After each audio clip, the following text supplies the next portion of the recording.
Hello everybody and welcome to Catching Up with the Clemenses, brought to you by the Mark Twain House and Museum in Hartford, Connecticut. I'm Jody and I care for the museum's collections. And I'm Erin. I coordinate school programs. In this chapter of Catching Up with the Clemenses, we'll be talking about what goes into planning and creating an exhibition. To start with, what do you think an exhibition is? What does that word mean? The word exhibition comes from an older word that means to show or display. In a museum, an exhibition is a way of telling a story through a physical display using words, sounds, spaces, and objects. Here at the Mark Twain House, those objects are usually art, historical artifacts, photographs, letters, and books. We have two main rooms in the museum center called galleries, in which exhibitions are displayed. In previous episodes, you've seen us in this gallery talking about the Page Compositor, which is part of our introductory exhibition on Samuel Clemens and his family. This gallery is cool, but it doesn't change much. So today, we're going to be focusing on our other gallery space, upstairs on the second floor of the museum center.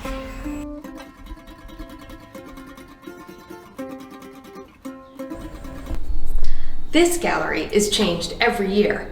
Even the walls move. Our goal is to always create a space that is educational and engaging for visitors of all ages. When you visit the museum, the exhibition you see is the final product of at least a year of work, often more. Jody's going to explain that work to us. The first step of any exhibition is an idea. The exhibit we're talking about today on the Clemens Family Summer Vacations was first thought of over 4 years ago by Mallory, who you've met in previous episodes. Inspiration can come from a lot of different sources: a letter, an object, a cool story, or from you. Questions and feedback from our visitors is often where we find topics for Catching Up with the Clemenses episodes, but also our next exhibition topic. Once they have an idea for an exhibition, Jody and Mallory research it. In our last episode, we talked about how we do research for Catching Up with the Clemenses, and researching for exhibitions is pretty similar. It means a lot of looking at primary and secondary sources, like reading books, letters, old newspapers, and other archives. For this exhibition, Mallory and Jody traveled all over the United States, trying to find out what the Clemens family did on their summer vacations, and who they spent time with. They traveled to Sam's hometown of Hannibal, Missouri, Livy's hometown of Elmira, New York, and followed in the family's footsteps to vacation towns such as Old Saybrook, here in Connecticut, Saranac Lake and the Onteora Club, both in New York, and Dublin, New Hampshire.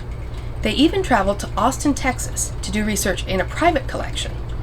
When they couldn't travel, or if they had more questions after their visit, Jody and Mallory relied on friends and colleagues in each of those locations and here in Connecticut to help them track down answers.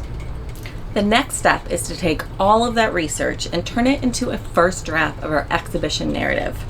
The first draft is always way too long and a little unorganized, so the exhibition team, in this case myself, Mallory, and our Twainiac friends Steve Courtney and Dr. Carrie Driscoll, work together to organize the information into sections, edit the text down into smaller, easy to understand portions, and then finalize what messages we wanted our visitors to leave with.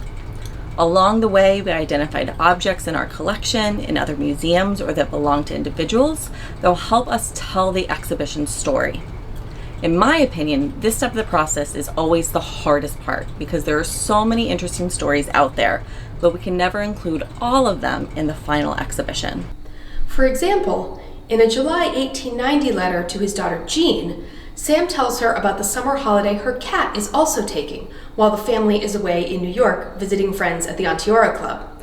That summer story didn't fit well into the final exhibition, but let's take the opportunity to share it now. Jean dear, your new kitten is out on vacation too, up the avenue about 300 yards beyond the bridge. A little girl had it in her lap, petting it, sitting on the grass in the yard, and I recognized it and said I believed it was our cat. She said she believed it was. She said, "It came here last night, and once before one of your cats came here, and I carried it back home again." I said I would write Jean and that her kitten was in good hands.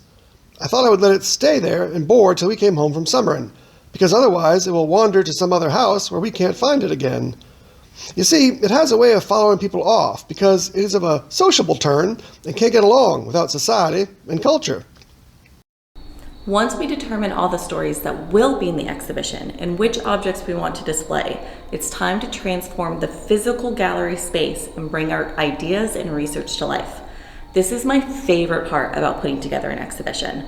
We start by imagining an empty room, and then based on the text, the objects, and the stories, we talk through where the walls and cases and sets and other elements will be.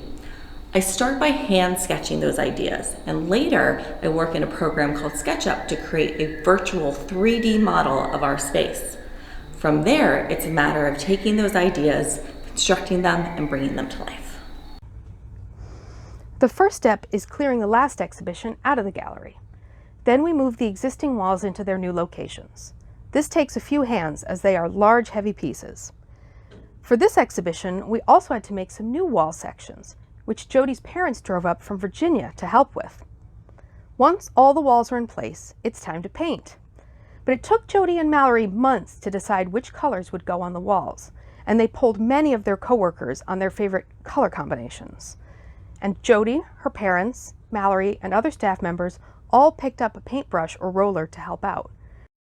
For this exhibition, we also worked with TheaterWorks production team to build a set of Sam's writing study, so that was next to go in.